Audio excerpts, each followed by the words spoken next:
Everybody in this world wants to be great, wants to do great.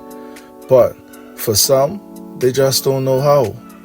However, we must understand that there's one thing that stands between us, between the person who we are intended to become and the person who we are now, and it's called the gap.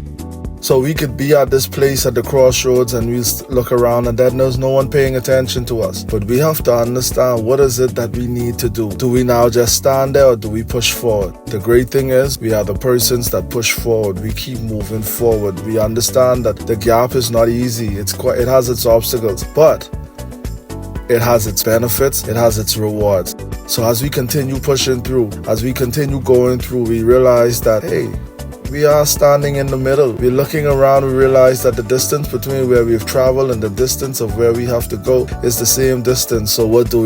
We keep pushing forward, we keep moving forward. Because the persons who are standing there watching us, they do not see the struggles and they do not see the strains. They do not see what we have to go through to get where we intend to be. All they see is the reward, all they see is the benefits, but they never see the work. But what do we know is we need to keep pushing. Why? Because we are almost there. So now we're 3/4 of the way. We're almost there. You have a few more steps to go. You're almost there. And as you come to the end of it, you will see that persons, they don't want to take this challenge. They don't want to move through it. But at the end of your gap, at the end of your process, as you stand where you are intended to be, you will realize that you stand in purpose. You stand in celebration. Congratulations. You have now navigated your first process, your first gap, and you stand closer to destiny.